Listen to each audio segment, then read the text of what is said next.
What is up, everyone? Circon here bringing you guys a new replay of the replay site, and by God, I haven't done one of these in forever.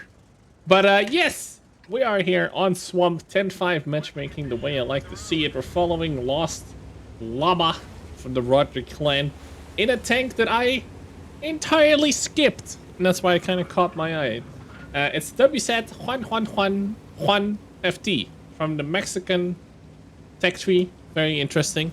I skipped it because it's trash. Like I played on the test server and I really didn't like it. It's 560. The gun is fun, right? It's the 130 mil.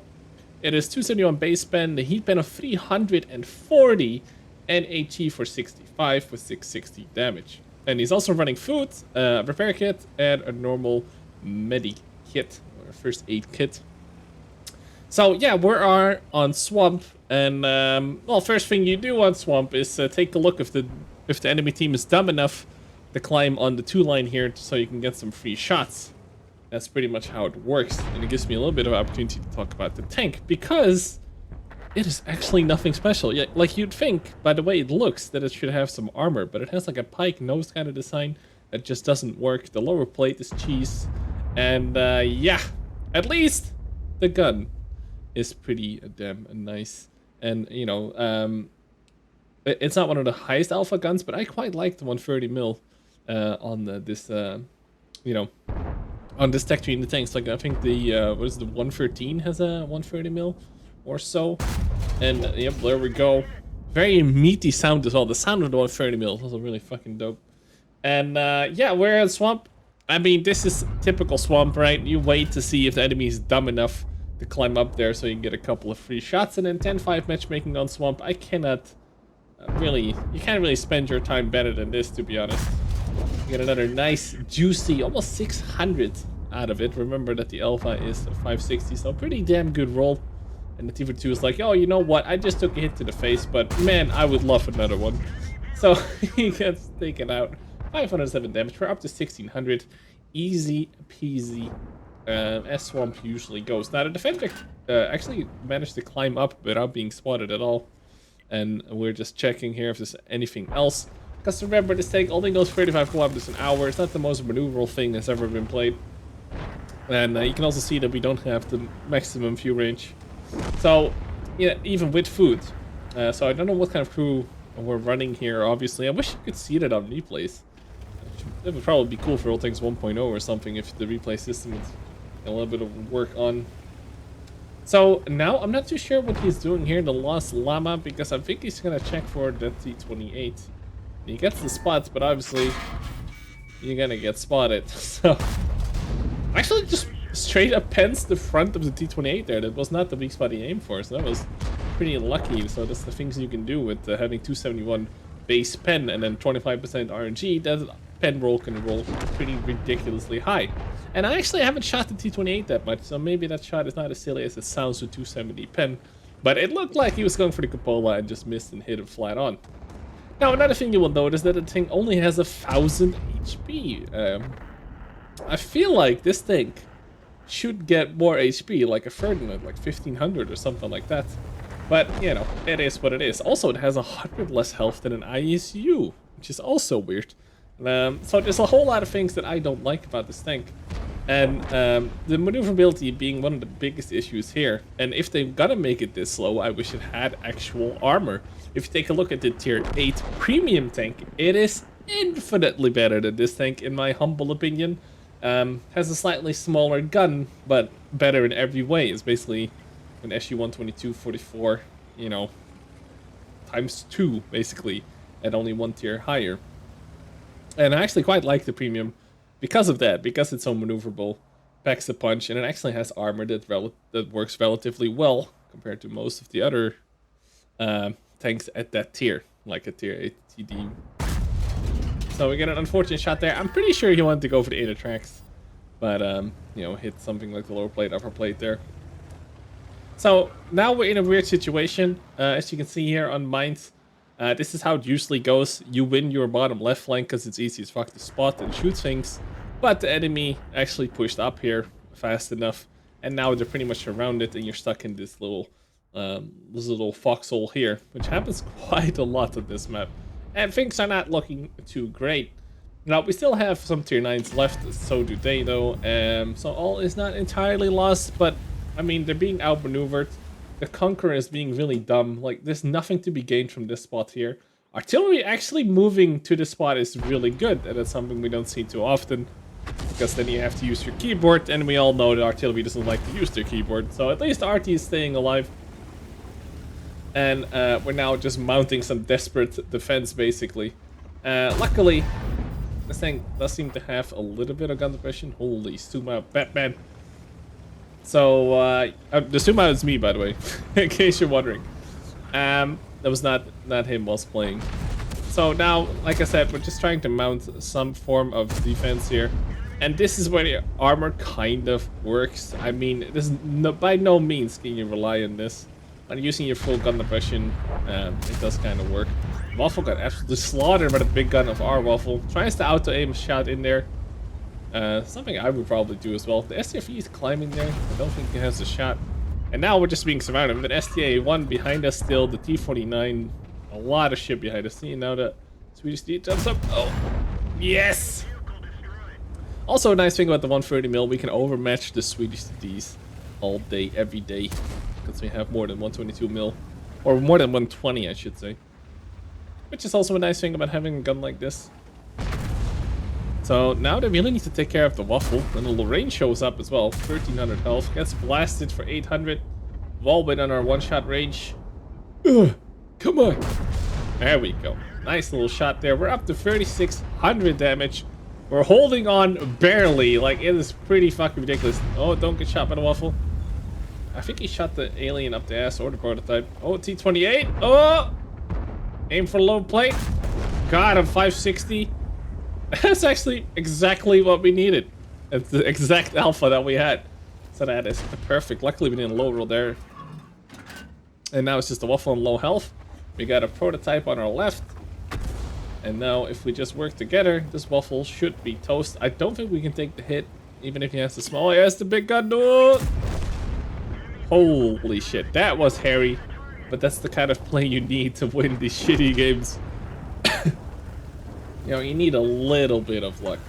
Now the T49 is moving up. The prototype gets RT'd but doesn't die. And speaking of artillery, the artillery takes out the T49 for 650 damage. And meanwhile, we're on 4,800, well, 4,500, basically 5 kills. And things are still a little bit hairy because the prototype is on low health. Let's see, the IS-3 health is 337. So yeah, all is not lost except for this prototype. What the fuck are you doing, Mr. Super Pershing? My god. Let me just show my side armor against every TD ever. The prototype only tracks him. That's a bit unlucky. And the alien is still at 900 health. The alien is going to be the biggest problem here. AP of the Super Pershing. Auto aim, high roll as well. 609. Quite lucky. That's way, way, way above the 560 average. So quite lucky there. 6 kills, 5,600 damage. And now, oh boy, now the IS-3 died to the enemy artillery, and we're still dealing with an alien on a pretty decent, healthy amount of HP. And that's gonna be a problem, because guess what? It has a turret, and this thing doesn't.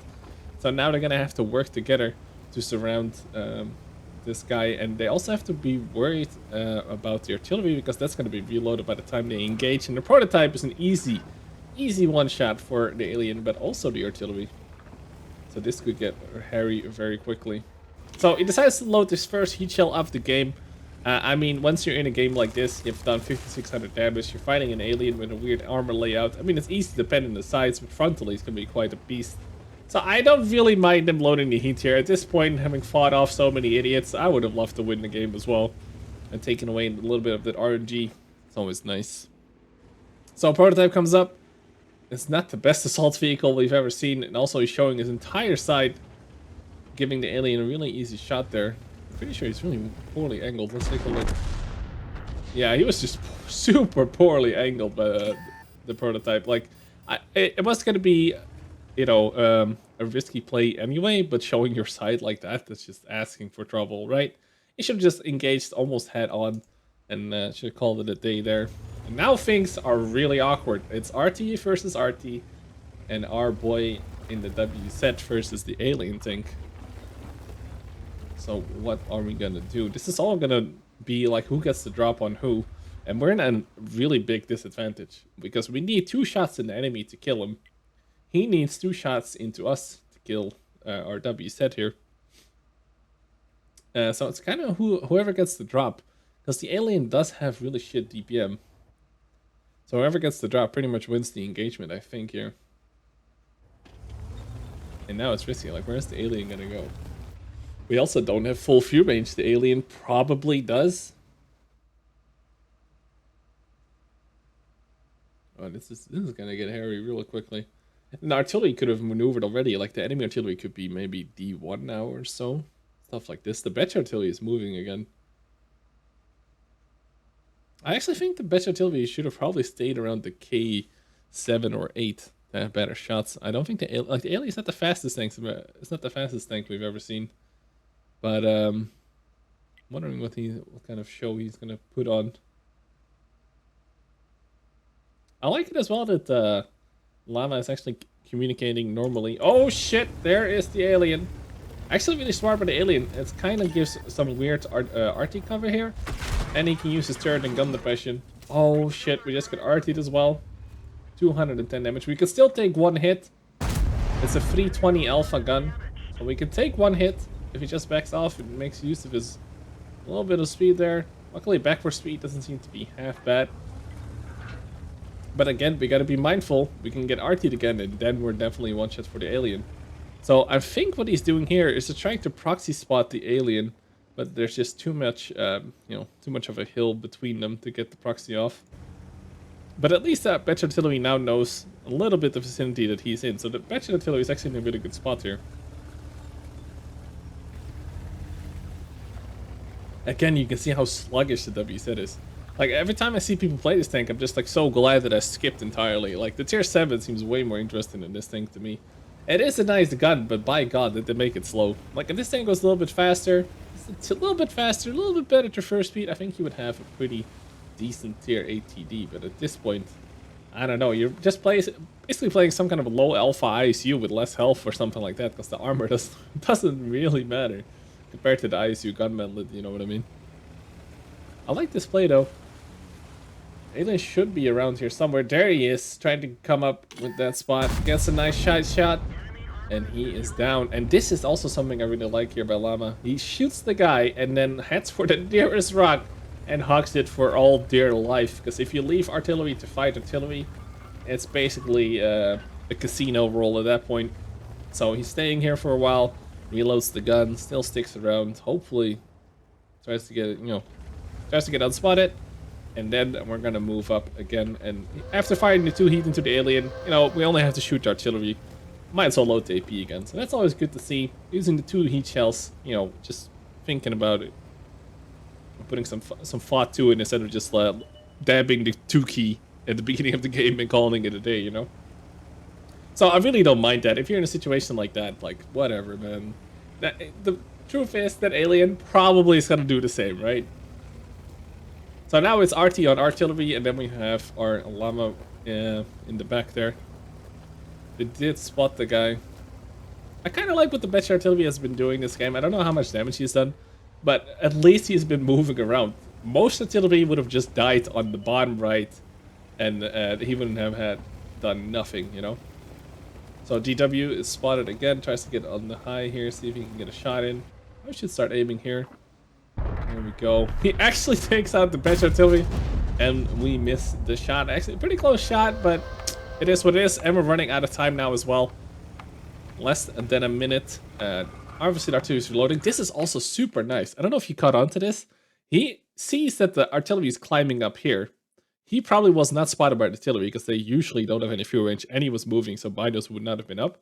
He sees them climbing up here, and what he does, he goes a bit more to the left, putting the rock between him and the artillery. That's actually really nice, because now the artillery is like, oh, I don't know where the fuck he is. And he's going to keep on going, right? So this is going to be a complete surprise for the artillery. And he's still moving. Oh, he's like, oh, shit. Puts 1 shot into him. Oh, my God. 560 average alpha, and he low rolls like no tomorrow. And hopefully he can catch it in time and just go for the ramp. Got him. And he got the last kill as well. 8 kills in total after those last 2 shots really screwed him over. But what a result in a tank that is just not good on paper and in practice. But we somehow made it work with some nice shots here and there. 7,000 damage in pretty much. This is probably the least played tier 8 TD that is a tech tree tank destroyer. I'm pretty sure this is one of the least played ones. And one hell of a performance. So, as per usual, let's just take a quick look at the post-game stats, because I know you guys want to see this. Let's take a look here. Right, so victory, of course, almost a 15-minute game. Pretty nutty. We got the Kamikaze medal for ramming the artillery to death. We got the Radley Walters, the Top Gun, the High Caliber, and the Ace Mastery. 1839 base XP in this tank. And I'm pretty sure you aced this at like 1100 or something already. Like, I haven't played it, but I'm pretty sure the ace requirements are not that high. As, again, I don't think a lot of people play this tank. A lot of 0 damage in his team. 10-5 matchmaking. Again, I think this is the best matchmaking you can have. And just, going to work here. Spent 20k on the food, of course, and it seems like he already had the other consumables in the depot already, so he didn't pay any credits there. He lost 29,000 to ammunition with 2 heat rounds. This kind of indicates that the rounds are pretty fucking expensive. 30,000 for 18 shots is pretty ridiculous with only 2 heat rounds fired. Repairing the vehicle for 6k. It still leaves him with 27k with a premium account. Lost a little bit of money without a premium account. Yeah, pretty nuts. Thank you for sending this one in. I really appreciate it. Lost a llama. And yeah, what a result. Thank you so much for sending it in. A tank we rarely see doing this well is pretty damn nice. I also quite liked it because, I haven't played it myself, and seeing it in action like this is pretty neat and kind of makes me want to play it, but, we should probably know better and do something else. Anyway, that's it for me today. Hopefully you guys enjoyed this little replay. Thank you again, Lost Llama, for sending this in. If you have any replays yourself, as you might have noticed, I don't do these videos a lot, but it's also cool to just share with your friends and stuff like this. So upload those replays. Maybe you'll be the next one.